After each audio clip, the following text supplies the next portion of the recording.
coming to you live from outside the U.S. Capitol building, where President Trump will address a joint session of Congress in fewer than 24 hours.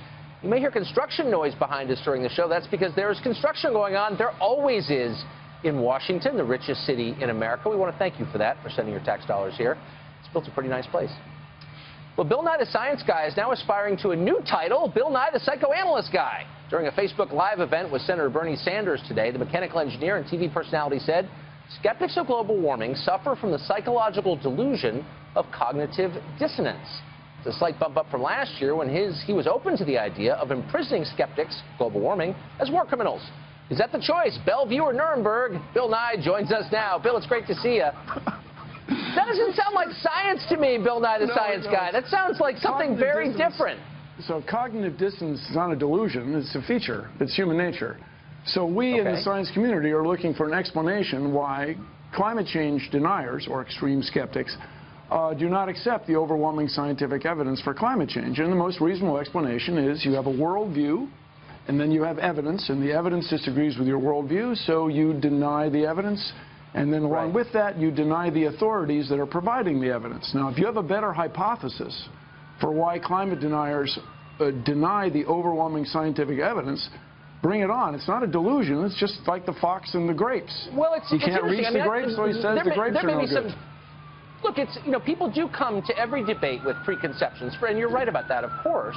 But the essence of science is extreme skepticism. We always ought to be asking ourselves, is my hypothesis true? I'm a member of both skeptic organizations, Mr. Carlson, and this is climate change denial is denial.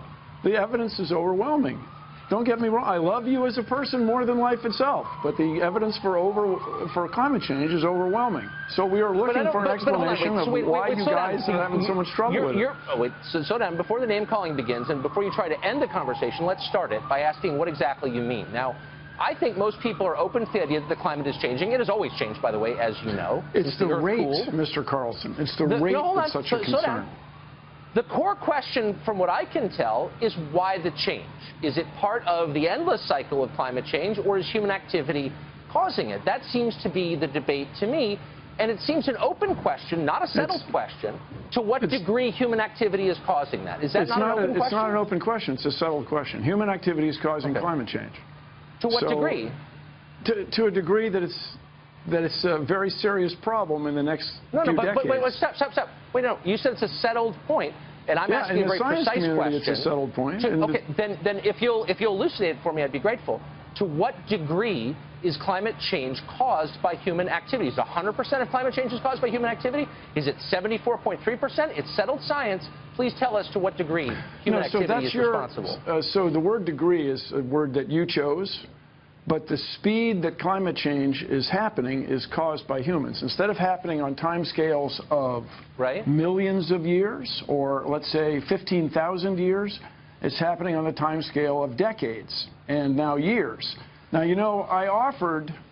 Wait, but hold on. But to what extent is human activity responsible for speeding that up? I mean, please be more precise. If that's the number you want. Humans are causing it to happen catastrophically fast. Okay, so at what rate would it have changed without human activity? And you look annoyed that I'm asking these questions, but they're very basic questions. They're not denial. So basically, the cycles of climate change, the last ice age we had was tens of thousands of years ago.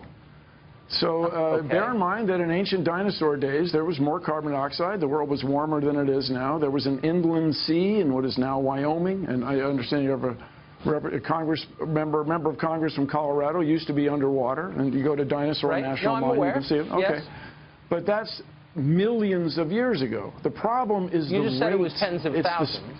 That was the ice age. The rate.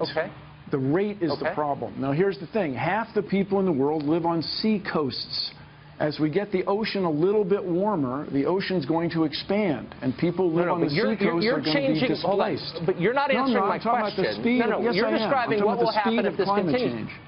And I'm asking you a simple question. Hold on. I'm asking you a simple question about the rate of climate change. So you said that it would be happening, but that rate has accelerated because of human activity. And I'm asking you very simply. The word accelerated is an understatement. Okay, it's happening extraordinarily fast. I'm asking you a simple question. And because the science is settled, I hope you can answer it in simple terms, which is, without human activity, how long would it have taken for us to reach this level of warmth in our climate? It's not clear that it would have happened. In other words, humans have changed the climate so drastically that we have almost certainly avoided another ice age. There would have been another ice age. Ain't going to happen because of you and me. So the sooner we get to work on this problem, the problem. When would it have happened? When would the next ice age have happened? Yeah. Is that your question? Without human activity, what would the process... Look, here's the point that I hope our viewers can understand. I'm not in any way denying that the climate is changing. I'm utterly open to the possibility that the change is caused by man's activity. I'm merely calling into question your claim that all of this is settled, that we know precisely what is happening and why, and that anyone who asks pointed questions about it is a denier and ought to be imprisoned or shouted off the stage. No, that was your word. That's you guys. That's not my claim, and I really. Would you like me to read your quote that people who disagree with you ought to potentially go to jail? You said that. Okay. And I'm just saying, isn't skepticism exactly what I baked said, into Mr. Carlson, science? We can talk about that shortly, but. Is it appropriate to jail the guys from Enron? Was it appropriate to jail the people in the cigarette industry who promised it wasn't addictive, et cetera? Okay. Look, my only point is, shouldn't we be encouraging people to ask honest questions, which I am doing, and you don't seem to have the answers to those questions. Okay, I got to disagree with you. I claim I do have the answers. Okay. Okay. So let me ask you this. Why aren't you concerned about it? Don't you have 4 children? Why aren't you concerned about climate change? That's why I'm having you on. Look, you don't reach correct conclusions in science or politics or any other field unless you can ask honest answers without being shouted down by people like you. But I know what you mean. So no, I do mean ask. I want to know what would happen without human activity. The climate change. No, it's a simple question. The climate is always changing. You've conceded that. You're saying that human activity has increased the speed. Yeah. Increases the speed of that change. And my point is, what would the climate look like right now without human activity? It would have looked like it did in 1750. Britain would not be very well suited to growing. Yes, Britain would not be very well suited to growing grapes as it is today. French winemakers would not be buying land to the north as they are now.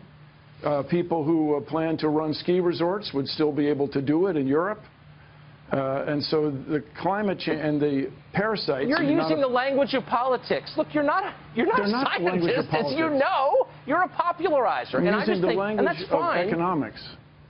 But so I'm just saying, look, to the extent that you prevent people, if you prevent people from having an honest conversation, you're doing a grave disservice to science. Don't you think that? So you asked how long it would be before, what the climate would be like if humans weren't involved right now. Is that right?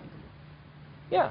Yes, that's exactly right. So at what point would it have changed? And I'm just saying, you don't actually know because it's unknowable. So why aren't you open to questions? This is how long it takes you to interrupt me, okay? It takes you quite a bit less than 6 seconds. So the climate would be like it was in 1750. And the economics would be that you could not grow wine-worthy grapes in Britain as you can today because the climate is changing. The use of pesticides in the Midwest would not be increasing because the parasites are showing up sooner or the pests are showing up sooner and hanging around longer. I think that's probably all true, but you would not be overwhelmed by pine bark beetles as it is because of climate change. That's how so the world much of would this be you different don't if it know. weren't for humans. You pretend that you know, but you don't know, and you bully people who ask you questions. I really have to disagree with you. I spent a lot of time with this topic. I'm open-minded. You are not, and we're out of time, unfortunately. So, thank you for joining us. You guys are the mainstream media, and I can tell you why they're leaks. Because the president has created 2 factions in his administration. They don't like each other, so they leak. It's not from the outside, it's from the inside. Carry on, Mr. Carlson. I'm sure we will cross paths again. That's a very ominous thing to say. I don't know what it means, but come back anytime.